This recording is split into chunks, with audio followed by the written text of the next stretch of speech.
Do you remember August 29th? It was cold, but the sun was out just to tease us. Something in the air didn't feel quite right, but we inhaled it ever so naturally. You took my hand, became one with every single line on my palm, as if there were veins pumping blood to my heart, and a chill went down my spine as you pulled me close and whispered you loved me. I was hesitant. I always wanted you close, just never close enough to hurt me. August 29th. I let my guard down that day. We spent sunrise to sunset together, laughing, debating what color eyes our children would have, brown like mine, or maybe sky blue like your mother's, but we never decided. We knew there was no way of actually knowing. We were just sure about one thing. Our future together was inevitable. And maybe that was our problem. We were so blinded by love that we lost sight of the only thing that is infinite and true, which is that nothing good lasts forever.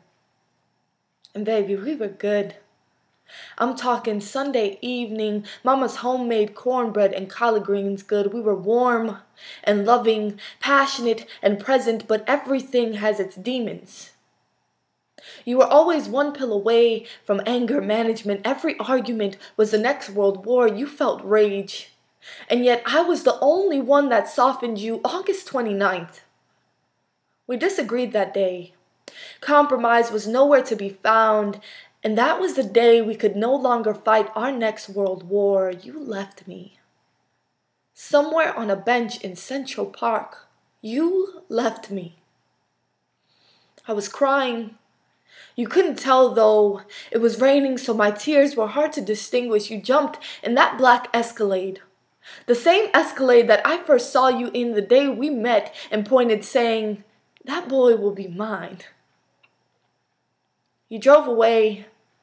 You didn't even look back to see if you had forgotten something. You didn't care if you had forgotten something, but I sat there, numb and cold, watching as you drove off just to make sure your car didn't slide on the road when your brakes hit. See, the funny thing about a heart is that someone always comes along and breaks it. Can you at least picture me?